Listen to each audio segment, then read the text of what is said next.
तो आज हम बात करेंगे पाठ 2 भारत में राष्ट्रवाद। ये सामाजिक विज्ञान कक्षा 10 का दूसरा चैप्टर है, इतिहास का मेरे भाई। टॉप 20 एमसीक्यूज को डिस्कस करेंगे, जो कि आपके बोर्ड एग्जाम में डायरेक्ट यहीं से प्रश्न उठेगा मेरे भाई। तो आप इन 20 प्रश्नों को जल्द से जल्द तैयार कर लें। बिना किसी देरी के मैं इसको स्टार्ट करता हूँ। तो पहला क्वेश्चन का आंसर आपको दिख रहा है, लेकिन दूसरे क्वेश्चन के आंसर को आपको खुद पहले अटेम्प्ट करना है, फिर वीडियो को आगे कंटिन्यू करना है, ठीक है। तो पहला सवाल क्या है, भारत में राष्ट्रवाद का विकास किस घटना के बाद तेज हुआ? किस घटना के बाद? जलियांवाला बाग हत्याकांड, स्वदेशी आंदोलन, बंग भंग 1905 के कारण, ठीक है। जो 1905 ईस्वी में बंग भंग हुआ था, उस कारण जो है भारत में राष्ट्रवाद का विकास, ठीक है, इसी कारण से हुआ, ठीक है। ये जलियांवाला बाग हत्याकांड, स्वदेशी आंदोलन, ये सब मतलब बहुत बाद में हुए, 1919 ये के बाद में, यानी समझ रहे हो, दूसरे दशक में, 20वीं शताब्दी के दूसरे शतक में, दूसरे दशक में स्टार्ट हुआ था ये सब, ठीक है।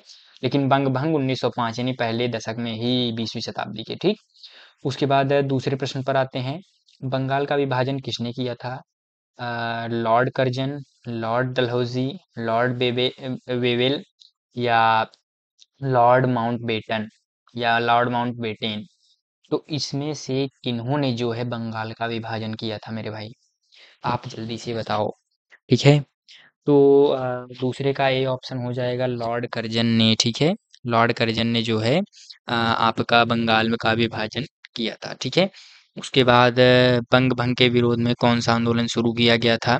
असहयोग आंदोलन, सविनय अवज्ञा आंदोलन, स्वदेशी आंदोलन, भारत छोड़ो आंदोलन मेरे भाई। तो यहाँ पे आपका ऑप्शन सी सही हो जाएगा, स्वदेशी आंदोलन, ठीक है। स्वदेशी आंदोलन का प्रमुख उद्देश्य क्या था? हाँ मेरे भाई, ये इंपॉर्टेंट सवाल है, पिछले साल भी पूछा गया था, इस साल भी, और आगे यानी 2026 में भी आएगा निश्चित रूप से। तो स्वदेशी आंदोलन का प्रमुख उद्देश्य क्या है? ब्रिटिश वस्तुओं का बहिष्कार, शिक्षा का प्रसार, उद्योगों का राष्ट्रीयकरण, सांप्रदायिक एकता। तो चौथे का जो है आपका ए ऑप्शन करेक्ट हो जाएगा, ब्रिटिश वस्तुओं का बहिष्कार, ठीक है मेरे भाई। क्या हो जाएगा? ब्रिटिश वस्तुओं का बहिष्कार। उसके बाद पांचवें प्रश्न पर आते हैं। भारत में असहयोग आंदोलन कब शुरू हुआ? 1915, 1919, 1920, 1922। आराम से, इत्मीनान से इस सवाल का जवाब दो, ठीक है। क्योंकि ये असहयोग आंदोलन, आप इस टॉपिक को अच्छे से कवर करके जाओ, क्योंकि ये लॉन्ग में भी आ सकता है, यानी कि वर्णनात्मक प्रश्न में भी पूछा जा सकता है, ठीक है। तो इसका जो है सी ऑप्शन करेक्ट हो जाएगा, 1920, ठीक है।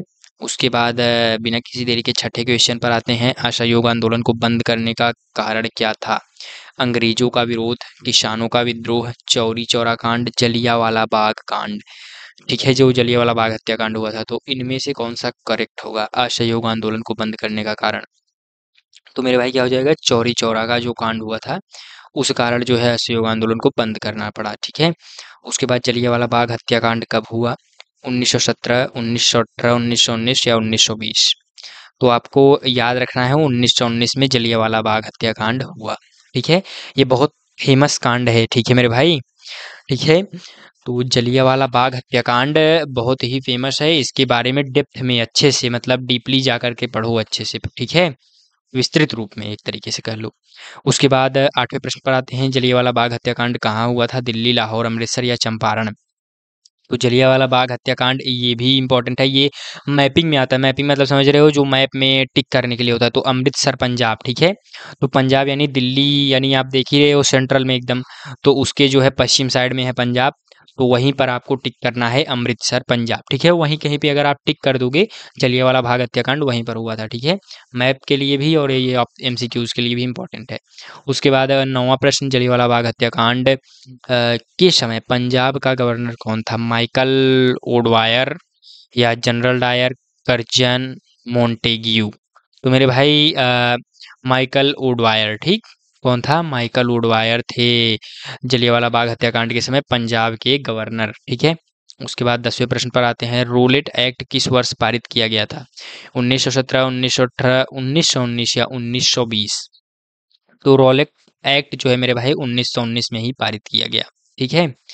1919 में दो कार्य हुए, एक जो है बड़ा कांड हुआ जलियांवाला बाग हत्याकांड, और एक रॉलेट रॉलेट एक्ट पारित हुआ, ठीक।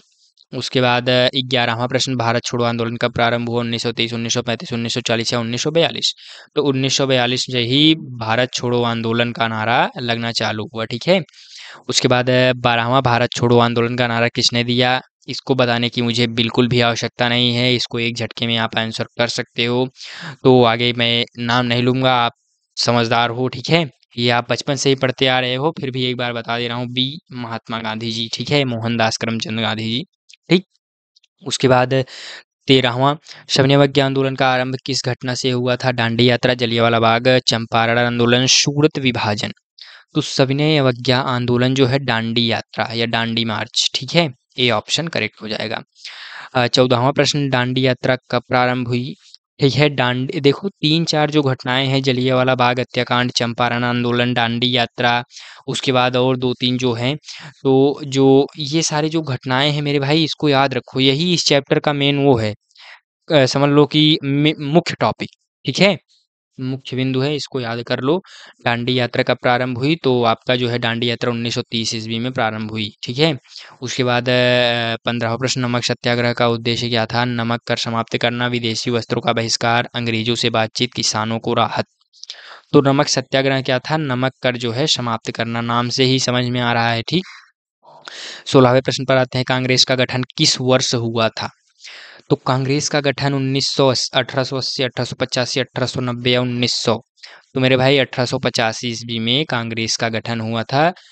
ओ ए ह्यूम, एलेन नहीं, ए ओ ह्यूम के द्वारा, ठीक है, एलेन ऑक्टेवियम ह्यूम, ठीक। उसके बाद 17वां जो है, हाँ, मतलब वही अगला प्रश्न ही वही आ गया मेरे भाई, भारतीय राष्ट्रीय कांग्रेस की स्थापना किसने की थी? तो ए ओ ह्यूम, एलेन ऑक्टेवियम ह्यूम, ठीक है, इन्होंने जो है उसकी स्थापना की थी। उसके बाद पूर्ण स्वराज का प्रस्ताव कब पारित हुआ था? तो ए, बी, सी या डी में से कौन सा ऑप्शन करेक्ट होगा? तो पूर्ण स्वराज जो है का प्रस्ताव जो है आपका 1929 ईस्वी में पारित हुआ था, ठीक। और साइमन कमीशन भारत कब आया था? तो साइमन कम और रोलेट एक्ट, देखो पूर्ण स्वराज पारित हुआ जो है 1929 में, और उससे 10 साल पहले यानी 1919 में जो है रोलेट एक्ट, ठीक। तो ये दोनों चीज़ें आप याद कर लो। उसके बाद साइमन कमीशन भारत कब आया था? 1925, 1927, 1928, 1930? तो मेरे भाई इसका जो है सी ऑप्शन करेक्ट हो जाएगा, 1928।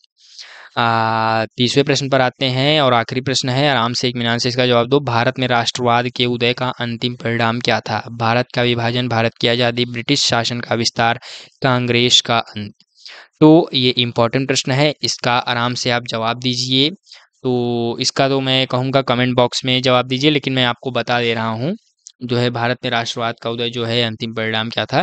भारत की आज़ादी, ठीक है मेरे भाई। भारत में राष्ट्रवाद का मुख्य उद्देश्य यही था कि भारत की जो है आज़ादी हो, अंग्रेजों से हम आज़ाद हों, ठीक है। तो इसीलिए जो है राष्ट्रवाद का उदय हुआ मेरे भाई। तो 20 प्रश्न मैंने यहाँ पर किए, इसमें से बहुत सारे इजी सवाल होंगे, आपको आते हुए सवाल होंगे जो कक्षा 6, 7, 8 में आप पढ़े होंगे, या नहीं भी पढ़े होंगे तो कुछ बेसिक सवाल थे, ठीक है मेरे भाई। तो ओवरऑल 20 प्रश्न को आप तैयार करें, ये महत्वपूर्ण प्रश्न है, बोर्ड एग्जाम में आएंगे, 100% आने वाले हैं, तो इसको तैयार करके तभी जाना, ठीक है मेरे भाई। तो चलते हैं फिर नेक्स्ट चैप्टर के साथ है, पुनः से मिलेंगे, तब तक के लिए चलते हैं, धन्यवाद, राधा स्वामी।